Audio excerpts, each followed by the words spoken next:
సంధ్య డిన్నర్కి ఏమైనా హెల్తీగా చేయరా? ఈరోజు ఎడమామి బీన్స్ అనమాట. అంటే సోయా బీన్స్ ఉంటాయి కదా, ఆ కాయల నుంచి వచ్చిన గింజలు, వాటితో ప్రాన్స్ వేసి ఒక మంచి లో కార్బ్ మీల్ అయితే చేయబోతున్నాను. చాలా ఈజీగా చేసుకోవచ్చు. నేను ఈరోజు కార్బ్స్ అయితే ఓన్లీ కీన్వా తీసుకుంటున్నాను. మీకు కీన్వా అవైలబుల్గా లేకపోతే గోధుమ రవ్వ కూడా చాలా బాగా వర్క్ అవుతుంది. కీన్వా అయితే నేను కాస్కోలో తీసుకుంటానండి. ఆర్గానిక్ కీన్వా దొరుకుతుంది అనమాట, బాగుంది. ఇలా 4 hours నానబెట్టి కుక్ చేసుకుంటున్నానండి. ఇది అయ్యేలోపు మనం మిగతా ప్రాసెస్ చేసుకుందాం. నాకు కావాల్సిన వెజిటేబుల్స్ అన్ని కూడా ఒకసారి స్టీమ్ చేసుకున్నాను నేను ఒక 10 minutes. బ్రోకలీ, క్యారెట్స్, బీన్స్, కొంచెం ఆయిల్ వేసుకుంటున్నాను, కొంచెం గార్లిక్, కొంచెం జింజర్, ఒక పచ్చిమిర్చి, 2-3 ఎండుమిర్చి, ఒక్క చిన్న ఆనియన్ చాప్ చేసుకున్నది. నేను ఈరోజు ప్రోటీన్ వచ్చి ప్రాన్స్ తీసుకున్నానండి. నీట్గా శుభ్రం చేసుకున్న ప్రాన్స్. ఎడమామి కూడా రొయ్యలతో పాటు ఫ్రై అవుతాయి. కొంచెం సాల్ట్, కొంచెం చిల్లీ ఫ్లేక్స్, కొంచెం పెప్పర్ మీరు వేసి కలుపుదాం.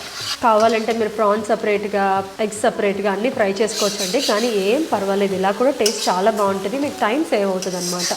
చూసారు కదా, చక్కగా వేగిపోయినాయి 2 కూడా. ఇప్పుడు మిగిలిన వెజిటబుల్స్ వేద్దాం. కొంచెం క్యాప్సికమ్, అలాగే మనం మిగతా వెజిటబుల్స్ స్టీమ్ చేసుకున్నాం, బ్రోకలీ అవి కూడా వేసేద్దాం. సో ఇప్పుడు ఫైనల్గా సీజనింగ్ అండి మొత్తం అన్నిటికి కూడా. కొంచెం సాల్ట్, నేను స్టీమ్ చేసిన వెజిటబుల్స్లో సాల్ట్ వేయలేదు. సో సాల్ట్, చిల్లీ ఆయిల్ చేశాను కదండి, మీరు ఎలా వాడతారని అడుగుతారు కదా, సో ఇలాంటి వాటికి అనమాట. ఇందులో గార్లిక్, చిల్లీస్ అన్ని ఫ్లేవర్స్ ఉంటాయి కాబట్టి బాగుంటుంది టేస్ట్. ఒక్కసారి ఫైనల్గా కలిపేసుకొని స్టవ్ ఆఫ్ చేసిద్దాం. పైన కొంచెం నువ్వులు, టేస్ట్ బాగుంటుంది, హెల్త్కి కూడా చాలా మంచిది. ఇది ఉడికిపోయిందండి. మీరు ఇలా గింజ అంటే చక్కగా అయిపోతుంది కదా, అంటే అది ఉడికిపోయినట్టే. సో వార్చుకుంటాను ఇప్పుడు నేను రైస్. వార్చేసుకున్న తర్వాత ఒక 10 నిమిషాలు సిమ్లో పెట్టుకొని ఉంచాలన్నమాట. ఇందులో ఉన్న వాటర్ అంతా కూడా ఎవాపరేట్ అయ్యి పొడి పొడిగా వచ్చేస్తుంది. సో 1 కప్పు రైస్, మీకు నచ్చినన్ని ప్రాన్స్ వేసుకొని, చక్కగా వెజిటబుల్స్ వేసుకొని ప్లేట్ అంతా ఫిల్ చేద్దాం. మాకైతే కొంచెం లెమన్ అంటే ఇష్టం అండి, కొంచెం లెమన్ స్క్వీజ్ చేసుకుంటున్నాం. పైన కూడా కొంచెం సెస్మీ సీడ్స్ స్ప్రింకిల్ చేస్తున్నాను. టేస్ట్ కడుపు నిండా తినచ్చు.